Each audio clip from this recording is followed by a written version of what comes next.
लोग डेडिकेशन का सुन के कंफ्यूज हो जाते हैं कि डेडिकेशन होती क्या है और क्यों करते हैं, क्या है बाइबल में लिखा हुआ है। जी बिल्कुल बाइबल में लिखा हुआ है।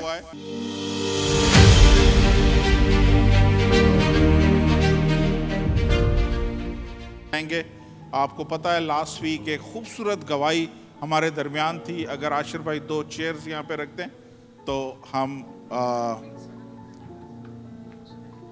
मैं चाहूँगा कि यूसुफ भाई और लुबना बच्चे को लेके आएं और यहाँ बैठें। Thank you.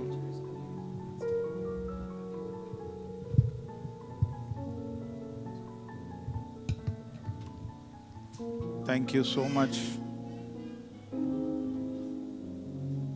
जोरदार तालियां एक दफा फिर। प्लीज बैठें। आज चीफ गेस्ट हैं ये। बेटी का नाम एक दफा फिर बता दें मुझे। शिनाइज जॉय। ओके, सो शिनाइज जॉय को हम वेलकम करते हैं एक दफा फिर। Praise the Lord. और आज इसकी डेडिकेशन करने को हैं। बहुत सारे लोग डेडिकेशन का सुन के कंफ्यूज हो जाते हैं कि डेडिकेशन होती क्या है और क्यों करते हैं, क्या है बाइबल में लिखा हुआ है। जी बिल्कुल बाइबल में लिखा हुआ है। और क्योंकि हम जितने पाकिस्तान इंडिया से आए ना, हमने सिर्फ एक ही लफ्ज सुना है, उसे कहते हैं क्रिस्टनिंग। क्रिस्टनिंग होती है। क्रिस्टनिंग क्या होती है? क्रिस्टनिंग में बाज दफा बच्चे का नाम रखा जाता है, चर्च की कम्युनिटी के में अनाउंसमेंट होती है कि बच्चा हमारे यहाँ पैदा हुआ है और इसका ये नाम है। और कुछ जगहों पे, कुछ चर्चेस में उस टाइम पे बच्चे को बपतिस्मा भी दिया जाता है, जो कि बाइबल के मुताबिक नहीं है। तो डेडिकेशन क्या है? डेडिकेशन आज 5 मिनट में, 7 मिनट में हम डेडिकेशन को सीखेंगे। डेडिकेशन क्या है? आप लोग ध्यान से सुन रहे हैं। जैसे कि अल्फाज से पता चल रहा है, किसी चीज को डेडिकेट करना, किसी चीज को खुदा के लिए मखसूस करना। डेडिकेशन दूसरे अल्फाज में कहते हैं मखसूसियत।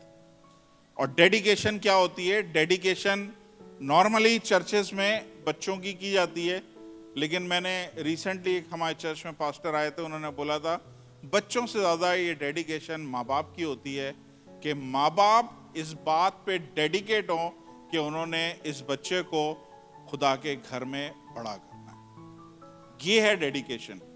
और ये इस सारी कलीसिया के सामने, खुदा के सामने आप दोनों ने प्रॉमिस करना है कि हम हर हाल में इस बच्चे को खुदा के घर में हमने इसे बड़ा करना है। सिर्फ इस बच्चे की वजह से आप दोनों ने मिल के रहना है। कोई आपके दरमियान सेपरेशन, कोई तलाक नहीं आनी चाहिए। ये एक आपका अहद होना चाहिए।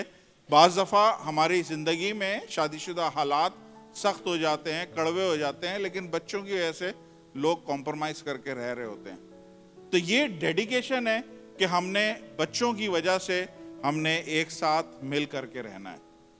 डेडिकेशन ये है कि आपने इसे खुदा के जैसा खुदा ने फरमाया उस हिसाब से बच्चे को बड़ा करना है। आपका बच्चा कल ये 2 साल का हो तो इधर दौड़ता हुआ नजर ना आए, सुकून से बैठा हुआ नजर आए। ये तरबियत माँ बाप की तरफ से होनी चाहिए कि बच्चा चर्च में और पार्क में उसे पता हो कि चर्च में किस तरह बैठना है और पार्क में किस तरह बैठना है। हालेलुया। तो डेडिकेशन क्या है? डेडिकेशन ये है कि हम कोई चीज को अपनी ओनरशिप हम खुदा के हवाले कर देते हैं। नहीं समझ में आई? देखें, कलाम में लिखा हुआ है औलाद खुदावंद की तरफ से मीरास है। तो इसका मतलब यह है कि खुदा ने अपनी मीरास में से कोई चीज आपको दी है। इसका मतलब यह है कि औलाद आपकी प्रॉपर्टी नहीं है। औलाद किसकी प्रॉपर्टी है? औलाद खुदा की प्रॉपर्टी है। और खुदा ने वो प्रॉपर्टी आपके हाथ में दी है कि आप इसकी देखभाल करें। तो ये बच्चा आपका नहीं है, बच्चा खुदा का है।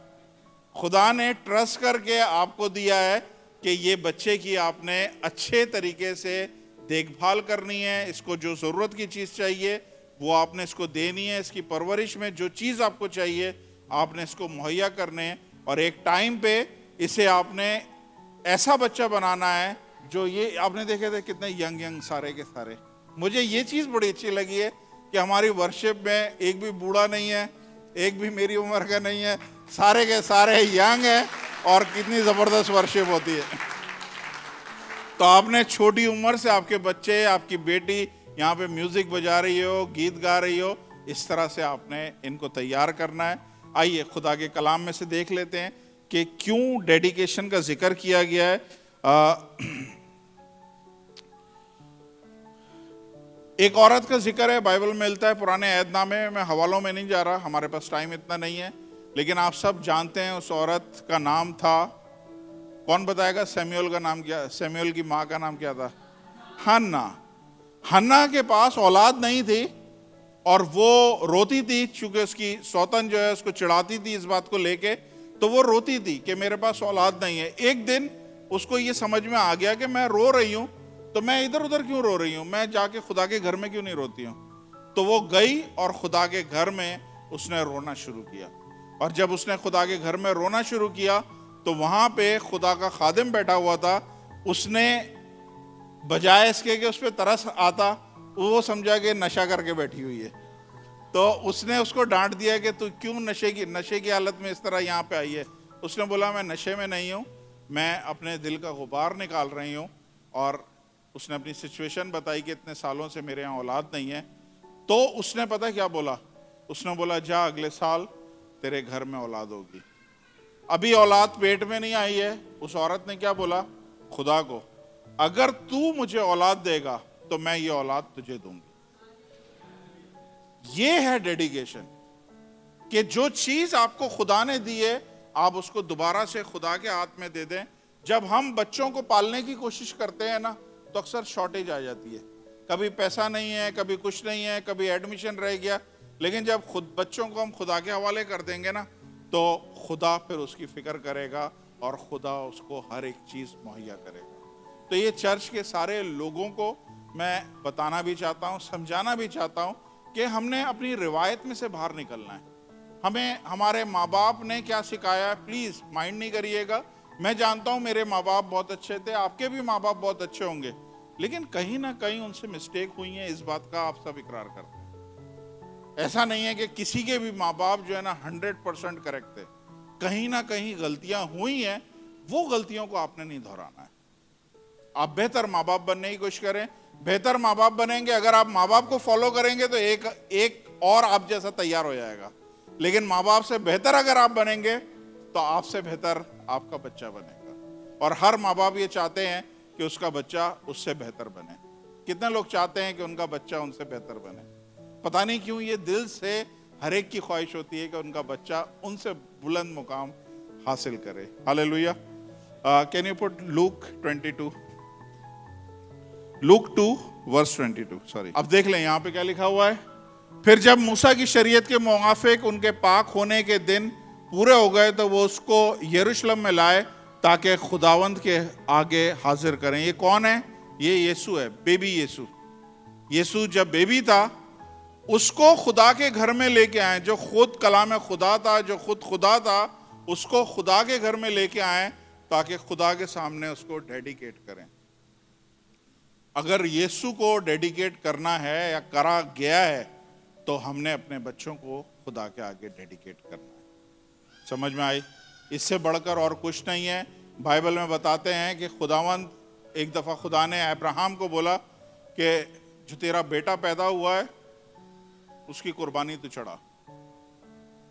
अब वो बच्चा 25 साल के बाद पैदा हुआ था, और 25 साल के बाद अगर कोई पैदा हो, यहाँ 4 साल के बाद जब बच्चे पैदा होते हैं तो माँ बाप के सामने अगर वो छींक भी देना तो वो डॉक्टरों को फोन शुरू कर देते हैं कि बच्चा बीमार है इतना ज्यादा। तो 25 साल के बाद पैदा हुआ, आप उसकी तड़प को जान सकते हो। और जब आप जानते हो कि वो कितने तरसे हुए थे इस बच्चे को, खुदा ने बोला ये चीज मेरे हुजूर कुर्बान कर दे। बाज दफा जहन में रखें कि जिस चीज पे हम जिस चीज को खुदा से भी ज्यादा हम दर्जा दे रहे होते हैं, जिसको हम बहुत ज्यादा करीब अपने रखने की कोशिश कर रहे होते हैं ना, खुदा आपसे वो चीज मांग सकता है। हो सकता है दौलत आपके करीब हो सकता है जॉब आपके करीब हो सकता है पोजीशन आपके करीब हो, और खुदा बोलेगा मुझे ये चाहिए। फिर क्या करेंगे आप? खुदा ने बोला यही बेटा मुझे चाहिए। उसने आओ देखा ना ताओ, इधर उधर नहीं देखा, अगले दिन बीवी को बताया भी नहीं, अगले दिन बीवी को बताया भी नहीं। आज मैं कुछ और भी आपको दिखाने वाला हूं, आप लोगों के सब कुछ 14 तबक रोशन हो जाएंगे। आज तक शायद जिंदगी में किसी ने आपको ये चीज नहीं बताई होगी। तो उसने बीवी को नहीं बताया, मैं ढूंढ भी रहा हूं, उसने बीवी को नहीं बताया और बीवी को बताया नहीं और निकल गया। और जाके उसने, बच्चा उसका तकरीबन 16-17 साल का था, और उसने बच्चे को बोला कि खुदा ने हमसे कुर्बानी मांगी है, और उसको उसने क्या किया कि लकड़ियों पे बांध दिया। बच्चे ने कोई रेजिस्ट नहीं किया, बच्चा छोटा नहीं था, 16-17 साल का था, याद रखिएगा।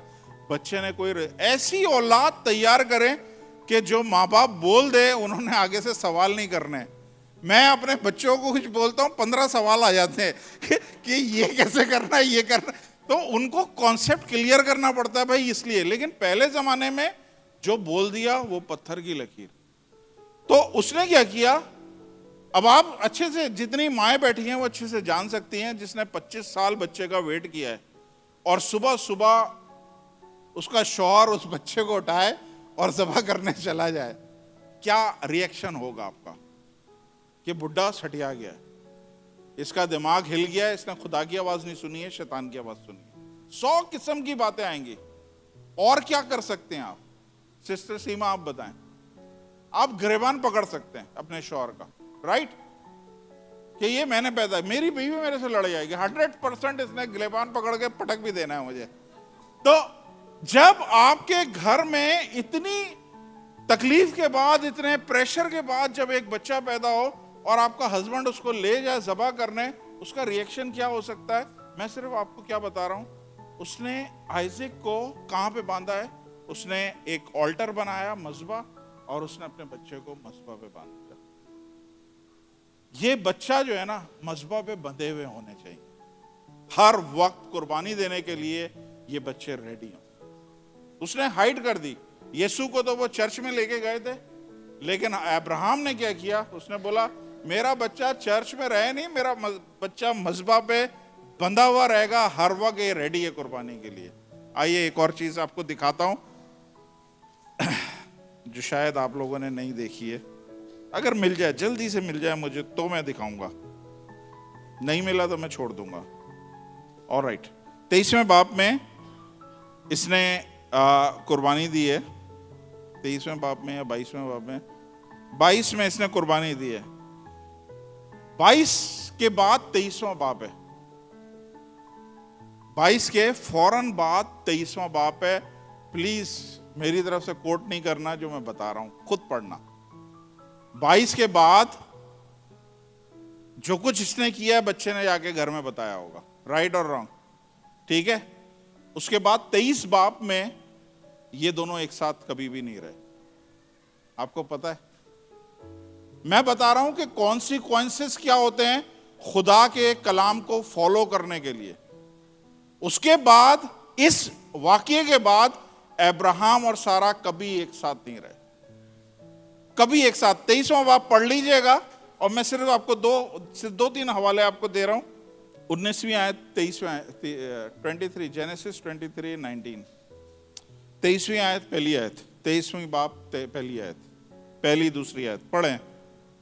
देखिए जी, 22वें बाब में ये बात हुई है, और 23वें बाब की पहली 2 आयतें आपके सामने, 23 वर्स 1 और 2 फास्ट, और फिर हम दुआ करते हैं और उसके बाद हम। और सारा की उम्र 127 बरस की हुई। सारा की जिंदगी के इतने ही साल थे। नेक्स्ट, दूसरी, और सारा ने कुर्बत अरबा में वफात पाई, ये कनान में है और हबरून में कहलाता है। और अब्राहम सारा के लिए मातम और नोहा करने को वहां गया। साथ नहीं थे ये लोग। तो बाज दफा, सुन रहे हैं आप लोग, बाज दफा बड़ी बड़ी प्राइस पे करनी पड़ती है। मैं नहीं चाहता कि हम इस लेवल तक खुदा हमें टेस्ट करे, लेकिन अगर हम शुरू से ही, मैं अक्सर सबको बोलता हूं कि जब सब चीज़ अच्छी चल रही है ना, बढ़िया चल रही है, खुदा के घर में आ जाओ आराम से। नहीं तो खुदा जब उंगली टेढ़ी करेगा ना, तो सबसे पहले चर्च में आप लोग बैठे होगे, क्योंकि खुदा प्रॉब्लम लेके आएगा, फिर अलाउ करेगा प्रॉब्लम को कि आपकी जिंदगी में आए। तो आज इस बच्चे को हम खुदावंद के हुजूर डेडिकेट करते हैं और ईमान से मैं चाहूँगा कि हम इस बेटी के लिए फिर से ना शेनाइज जॉय को हम खुदावंद के हुजूर डेडिकेट करेंगे। और मैं चाहूँगा कि आप लोग सब बच्चे की तरफ अपने हाथ बढ़ाएं और अगर पास्टर लोग आ जाएं यहाँ पे सारे, तो हम मिलके इनके लिए दुआ करते हैं। पास्टर जी आ जाएं। आसमानी बाप, यीशु मसीह के जलाली कुदरत वाले नाम में खुदावंद हम शुक्रगुजार हैं यूसुफ के लिए और लुबना के लिए और खुदावंद इस बेटी के लिए जो खुदावंद आपने अपने लोगों को दी है। यीशु के नाम से खुदावंद है बाप, आपकी हजूरी में आपके लोगों के सामने खुदावंद आपके पाक रूह की खुदावंद हजूरी में हम खुदावंद शेनाइज जॉय को हम यीशु आपके सामने डेडिकेट करते हैं और इसको खुदावंद आपके हवाले करते हैं। अब से लेके ज़िंदगी की आखिरी सांस तक खुदावंद आप इसके खुदावंद है बाप रखवाले बनिएगा। इसके ज़िंदगी के हर एक स्टेप को आपने ऑर्डेन करना है खुदावंद।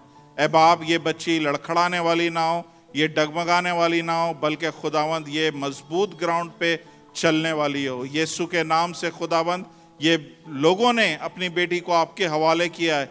अब मैं दुआ करता हूँ ये बेटी किसी नेमत की मोहताज ना हो, इसकी ज़िंदगी की हर एक चीज़ खुदावंद आपके इलाही ख़जाने से आए खुदावंद। ए बाप, इसकी कुम्मक आसमानों पे से आए। इसके स्कूल, कॉलेज, यूनिवर्सिटी के लिए इसके माँ बाप को परेशान होने की ज़रूरत ना हो, बल्कि खुदा इसको मुहैया करने वाला हो। खुदावंद राइट एज में इस बच्ची की शादी होने वाली हो, राइट एज में खुदावंद औलाद होने वाली हो। यीशु के नाम से मैं खुदावंद हर किस्म के शैतान के प्लान को कैंसिल करता हूँ। एक जोरावर नस्ल इस बेटी के ज़रिए पैदा होने वाली हो।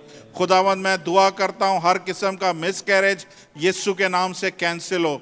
खुदावंद मैं दुआ करता हूँ खुदावंद कि हर किस्म की प्रीमेच्योर डेथ यीशु के नाम से कैंसिल हो। ये बच्ची पूरा जिएगी, जितने साल इसके आपने लिखे हैं खुदावंद है बाप, ये पूरे साल करके आपके सामने आएगी और खुदावंद फ़ख्र से खड़ी होगी। अब आप मैं दुआ करता हूँ आप इसके साथ होइएगा, इनके माँ बाप को बरकत दीजिए खुदावंद। हर एक चीज़ जो इस बच्ची के लिए चाहिए आप अपने लोगों को मुहैया करिएगा, क्योंकि एक बड़ा काम इन माँ बाप ने किया है। हमें ईमान रखता हूँ आसमान पे खुदावंद इस बच्ची के लिए जश्न मनाए जा रहे हैं और अपनी मुट्ठियों को आप खोल रहे हैं इनके ऊपर। यीशु के नाम से मांगते हैं, आमीन आमीन। Praise the Lord.